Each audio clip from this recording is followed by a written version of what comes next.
नमस्कार, मैं विकी रत्नानी।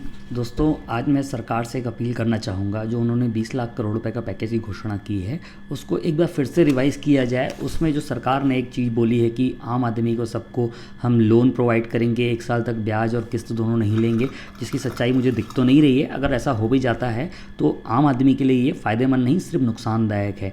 दोस्तों, सरकार ने मुद्रा लोन के समय भी ऐसा बोला था कि आप मुद्रा लोन लीजिए, अगर किसी टाइम से किसी कारण से आपका व्यापार नहीं चलता और आपका नुकसान हो जाता है तो वो सरकार उसका पैसा बेयर करेगी। लेकिन ऐसा नहीं हुआ। सरकार ने उन मुद्रा लोन में जो भी जिनका भी व्यापार बंद हो गया है, नुकसान हो गया, तो सरकार उन पे 138 चेक बाउंसिंग का केस दर्ज कराती है और सरकार उसका पैसा नहीं भरती है। सरकार के बहुत सारे नियम होते हैं जो बताने के कुछ होते। सरकार का काम होता है कि 100 रुपये की चीज़ को 500 रुपये की पैकेजिंग करा के आपको दिखा दे, ताकि आप अट्रैक्ट हो जाएं सरकार से और सरकार का नारा लगाते रहें। तो हमको इस बारे में फंसना नहीं है। इस बार ये 20 लाख करोड़ में भी 12 लाख करोड़ रुपए हैं। 8 लाख करोड़ रुपए अप्रैल में बढ़ चुके हैं, जो आपको हमको बताया नहीं गया, और उसको चिपका के 20 लाख करोड़ बोल के सरकार अपनी पैकेजिंग कर रही है।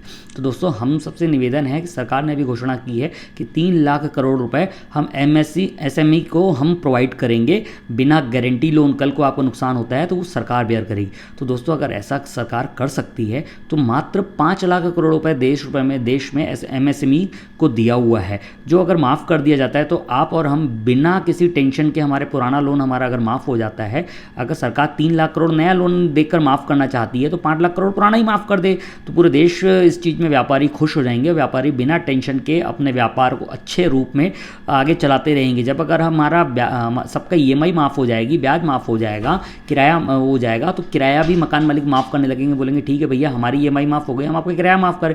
एक दूसरे को सब आगे रूटीन चलाएंगे और आप और हम व्यापार मिलकर बहुत अच्छे से करेंगे। तो सरकार जब अगर हमारा 5 लाख करोड़ नहीं माफ़ कर सकती तो आप कैसे उम्मीद करते हैं कि 3 लाख करोड़ रुपए का नया लोन देकर वो आपको आगे माफ़ करेगी। तो दोस्तों, इन सब चीज़ों की सच्चाई के ऊपर पता कीजिए। सरकार ने हमको फिर से एक बार बेवकूफ़ बनाया। सच्चाई यह है कि ऐसा कुछ भी नहीं होने वाला है। मैं आपसे निवेदन करता हूं कि आप इसकी खुद स्वयं जांच कीजिए। मुझ पर या किसी पर भी भरोसा न कीजिए। एक अच्छे एक्टिविटीज़ से, एक अच्छे सीए से आप बोलिए कि अगर जो बीजेपी का सीए है उसको बोलिए लिख के दीजिए कि ऐसा हमारे साथ होगा, या बीजेपी के सांसद को बोलिए हमको लिख के दे कि ऐसा होगा। अगर नहीं होता है तो आप और हम आगे एक्शन ले सके। आज हमने सिर्फ चुनावी वादों की तरह एक घोषणा कर दी और ऐसा कर दिया। आप हिंदुस्तान को छोड़ के पूरे दुनिया में किसी भी देश को देख लीजिए, उन्होंने कोई भी कर्जा आम नागरिक के ऊपर नहीं दिया है। उन्होंने आर्थिक मदद दी है।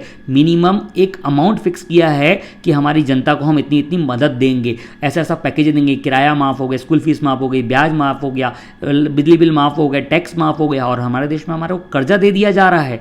तो दोस्तों, एक बार समझने की ज़रूरत है। आपसे निवेदन करता हूँ इस वीडियो के माध्यम से ये आप समझने की कोशिश कीजिए। नमस्कार।